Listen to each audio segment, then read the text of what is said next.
వాళ్ళ మీద కేసులు ఎలా ఉన్నాయి ఏంటనేసి ఒక సర్వే చేసి రిలీజ్ చేసింది. దాని ప్రకారం చూస్తే దేశంలో 31 మంది ముఖ్యమంత్రుల లోపల 1630 కోట్ల ఆస్తులు ఉన్నాయంట. సరే అనేసి మన ఆంధ్రప్రదేశ్ పరిస్థితి చూస్తే ఒకసారి దేశంలో కల్లా అత్యంత రిచెస్ట్ బిలీనియర్ ముఖ్యమంత్రి ఎవరు అని చూస్తే చంద్రబాబు నాయుడు గారు ఉన్నారు. మొత్తం 31 మంది ముఖ్యమంత్రులకల్లా బిలీనియర్ ఎంత ఆస్తులతో 931 కోట్లతో వారిచ్చినటువంటి రిపోర్టు ప్రకారము 931 కోట్లతో అంటే మొత్తం 31 మంది ముఖ్యమంత్రుల ఆస్తులన్నీ కూడాను తీసుకున్నా కూడా ఈయనలో సగం కూడా లేవు. 30 మంది ముఖ్యమంత్రుల ఆస్తులన్నీ కూడా క్యాలిక్యులేట్ చేసుకుంటే సగం కూడా లేవు. అంటే 58% ముఖ్యమంత్రుల ఆస్తులు అంతా కూడా ఈయనకు ఒక్కరి దగ్గరే ఉన్నాయి. అంటే అంత రిచెస్ట్ బిలీనియర్ అనేటువంటిది వాళ్ళే చెప్తా ఉన్నారు. గతంలో కూడా చూసాము, ఈ ఎన్నికల్లో కూటమి గెలిచిన తర్వాత మొదటి పార్లమెంటు సెషన్స్లో ఒక తృణమూల్ కాంగ్రెస్ ఎంపీ అనుకుంటాను ఒక ఇష్యూ రైజ్ చేసింది. ఏంటంటే చంద్రబాబు నాయుడు గారి కుటుంబానికి సంబంధించినటువంటి సంస్థ హెరిటేజ్ ఆస్తులు ఒక్క రోజులో కేవలం 24 గంటల్లో దగ్గర 438 కోట్ల రూపాయలు పెరిగాయట. ప్రపంచంలో ఎక్కడైనా మనం చూసామా? ఒక సంస్థ, కూరగాయలు అమ్మే సంస్థ, పాలమ్మేటువంటి సంస్థ 24 గంటల్లో 438 కోట్ల రూపాయలు పెరగడం ఏంటిది? అది కేవలం ఒక చంద్రబాబు మాత్రమే సంపాదించగలడు. ఇంకా ఎలక్షన్ల ముందు కానీ ప్రతిసారి మనం చూస్తాం, ఒక పదం వింటా ఉండేవాళ్ళం, సంపద సృష్టి సంపద సృష్టి సంపద సృష్టి అని. అందరూ ఏదో అపార్థం చేసుకున్నారు. కానీ ఈ రిపోర్ట్ వచ్చిన తర్వాత ఎస్ నిజమే, చంద్రబాబు చెప్పింది అపార్థం చేసుకున్నాము, సంపద సృష్టించడంలో ఆయనే. కానీ అందరం ఏమనుకున్నాము, పేదోళ్ళకి ప్రజలకి రాష్ట్రానికి సంపద సృష్టిస్తాడు అనుకున్నాము. కాదు, ఆయనేమో కరెక్ట్గా ఉన్నాడు. ఆయన ఆస్తి మాత్రము 931 కోట్లతో దేశంలోకెల్లా అత్యంత బిలీనియర్ సంపాదించినటువంటి ముఖ్యమంత్రిగా ఆయన రికార్డు ఎక్కాడు.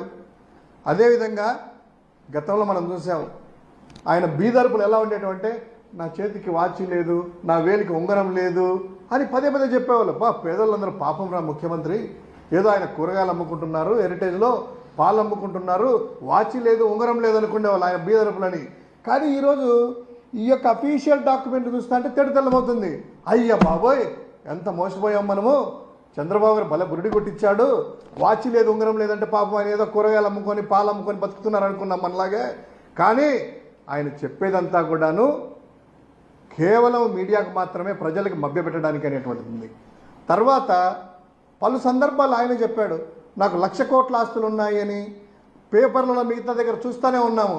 సింగపూర్లో ఆస్తులు, ఆయన యొక్క భాగస్వామిగా ఆయనతో నమ్ముకున్నటువంటి వ్యక్తి ఈశ్వరన్ ఈరోజు జైల్లో ఉన్నాడు. తర్వాత ఆయన చేసినటువంటి అనేక ఘనకార్యాలన్నీ కూడా మనం చూసాము. సో 1,00,000 కోట్లు కాదు, ఈ ఏడీఆర్ వాళ్ళు పొరపాటు పడ్డారు. ఆయన ఊరికి జస్ట్ అఫిడవిట్ లెక్కలు అఫీషియల్గా చూపించినటువంటి లెక్కలు మాత్రమే చెప్పారు. కానీ ఆయన మాటల్లో కానీ ఆయన ఆస్తులు కానీ మార్కెట్ వాల్యూ తీసుకుంటే దాదాపు 1,00,000 కోట్ల పైన ఉంటుంది. అది బయట పెట్టాలి. సరే, ఇంకో కాకుండా ఎలక్షన్ల ముందు ప్రతిపక్షంలో ఉన్నప్పుడు తండ్రి కొడుకులు వచ్చి ఎల్లో మీడియా అందరినీ పిలుచుకొని ఒక ప్రజెంటేషన్లు ఇస్తూ ఆస్తుల చిట్ట వివరాలు ప్రకటిస్తున్నాము, దేశంలో ఎవరు కూడా చేయరు, ఏ రాజకీయ పార్టీ కూడా, దమ్ముంటే మాలాగా చేయండి అని అనుకుంటూ ఒక 3 సంవత్సరాలు పెట్టారు వరుసగా ఇద్దరు తండ్రి కొడుకులు. మా ఆస్తి ఇది, మా ఆస్తి ఇది, మాకు ఇక్కడ ఆస్తులు ఉన్నాయి, మాకు ఇక్కడ అప్పులు ఉన్నాయని. మరి ఎందుకయ్యా ఈ యొక్క 3 సంవత్సరాల నుంచి మీ సంపద పెరుగుతా పోతుంది కదా, ఎందుకు మీరు ఆస్తిపాస్తుల గురించి ఎందుకు మాట్లాడట్లేదు? సరే, ఈరోజు ఈ అఫీషియల్ డాక్యుమెంటే కదా అని ఒకసారి ఏ పత్రికలు ప్రచురించాయని చూసి ఎల్లో మీడియాలో చూస్తే ఈనాడు ఒక భూతద్దం వేసే ఎత్తుకులాడినా కూడా ఎక్కడా లేదు, ఆంధ్రజ్యోతి భూతద్దం వేసే ఎత్తుకులాడినా కూడా ఎక్కడ లేదు. ఎందుకంటే వాళ్ళ బాబు గారు బిలీనియర్ సీఎం కదా, వాళ్ళేమో పాపము ఈ రాష్ట్రం అప్పుల్లో ఉంది, మా చంద్రబాబు దగ్గర ఏమీ లేదు, మా చంద్రబాబు దగ్గర వాచ్ కూడా పెట్టుకోడు, మా చంద్రబాబు ఉంగరం పెట్టుకోడని వాళ్ళు ఓని ఊదర కొడుతూ ప్రచారం చేస్తున్నారు కదా.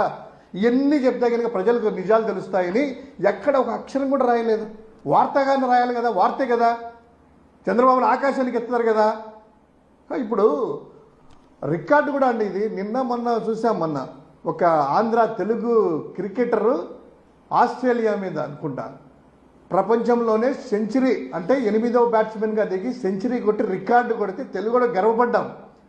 అదేవిధంగా ఈరోజు కూడా మన తెలుగు వ్యక్తి ఒక ముఖ్యమంత్రి, దేశంలోకెల్లా ఏ ముఖ్యమంత్రికి లేకుండా ఉన్నటువంటి ఆస్తిపాస్తులు బిలియనియర్ 931 కోట్ల అఫీషియల్గా పెట్టారంటే నిజంగా మన తెలుగు వాళ్ళకి గర్వకారణమే.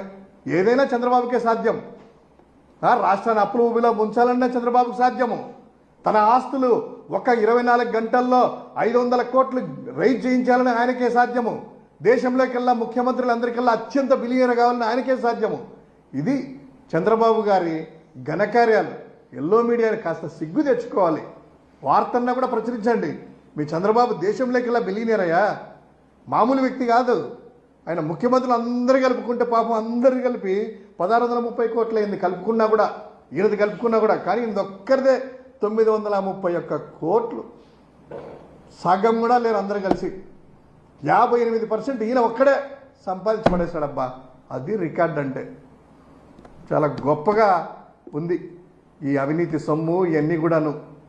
ఇప్పుడు ఈ పరిపాలన చూడాలి. కూటమిలో ఇంకా ఎక్కువ జరుగుతుంది కదా. ఆయన ఆస్తిపాస్తులు నెల నెల చూడాలేమో ఎంతెంత పెరుగుతున్నాయి ఏంటి అనేటువంటిది.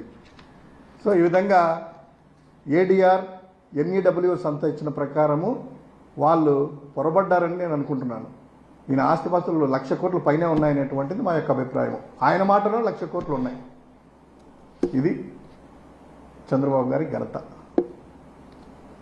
Thank you.